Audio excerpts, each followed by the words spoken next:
Well, good afternoon. I'm Thomas Chavner. This is my wife, Margaret. Margaret, you know, a man should allow a lady to go first, so why don't you begin our story? Oh, well, thank you, Tommy.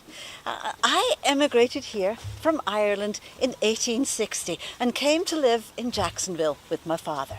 That's where I met Tommy here. And when an eligible Irishman takes a liking to you and gets that twinkle in his eye, well, you just don't say no. So we were married when I was 33 and Tom was 47. That didn't stop us from having 5 children, all living good long lives, except for baby John, who died in infancy. Yes, well, as Margaret said, we weren't exactly kiddies when we met. I had a long life before me. I also came from Ireland with my mother and my brother. Unfortunately, Mother passed on soon after we arrived. So I lived with my brother in Pittsburgh. And then I took an apprenticeship with a tailor. A tailor. Oh, you know, I wanted excitement and adventure. So you know what I did? I ran away and became a cabin boy on a riverboat on the Ohio River. And that's where you met Kit Carson? No, that was later on. But I did meet explorers and frontiersmen and Indian fighters. And I knew that was the life for me. So I signed on with the American Fur Company for $10 a month. And I do know that then you met John Fremont, who was Kit Carson's partner. Yes, that's right. I met them before they became famous. But my everyday activities was with the Indians, the Cheyenne and the Arapaho and the Sioux. I even learned how to speak Comanche and helped out with some of the peace treaties, trying to stop all those Indian wars.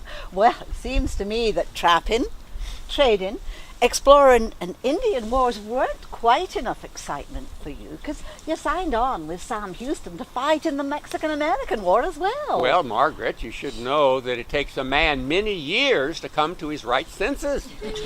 If at all. If at all. Mm-hmm. Well, by my 40th birthday, I thought, well, you know, you've had a lot of adventure, and the Mexicans and the Indians hadn't killed me, so why not find a place to settle down and a respectable woman to start a family?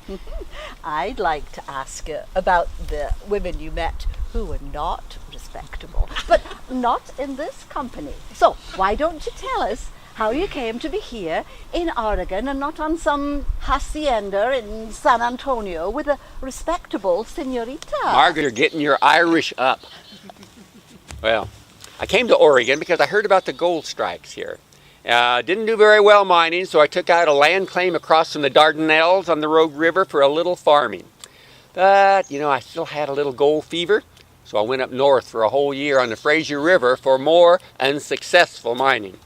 And when I came back, everything changed. Ah, well, sometimes, you know, you look all over the world for the very thing that was there in your own backyard all the time. Well, I'm going to include you in that assessment, Margaret, and you are so right. Well, in 1860, one of my hired men handed me a little quartz rock that he found above our farm. Well, I could see it was laced with fine gold, so I made a claim with a couple other fellas. That proved to be one of the richest pockets of gold that was ever found in the Rogue River Valley. In less than 7 months, we took $700,000 in gold from that one spot. And that's when gold was $20 an ounce. They called it the Gold Hill Lode. And lucky for me, now you could afford a wife. Though I don't remember you acting like a rich man when we were married in 1861. Margaret, you know, I never thought that having money made anybody a better person, and I certainly wasn't going to show off about it. I mean, I did help out with the community and with our own family. Ah, you're a good man, Tommy. Very much like Cornelius Beekman in that respect. Well, like Cornelius, I made a lot of loans to my neighbors. But you know how I really helped the community was I built this strong, sturdy bridge over the Rogue River, covered bridge that lasted for years and years and years. I built it in 1876, and they called it the Centennial Bridge because it was the anniversary of 100 years of our independence. That's right. But didn't the railroad change everything when it came through the valley? Well, it did. You know, the railroad needed land for stations, and they needed right-of-ways. Well, I sold them both. Well, pretty soon a little community developed around the station, and you know what? They wanted to call it Chavner's Junction. Well, I told them Gold Hill would be just fine. After we were gone, our children built a big Queen Anne mansion there that still stands today. Our two daughters, Mary Ann and Margaret, benefited from a fine education they received back east. And Margaret was such a talented pianist that she played for one season at the Chautauqua in Ashland. She got her talent from you, Margaret. Well, hey, and since you're not going to tell us about your second respectable wife, I will. In 1880, I died from consumption.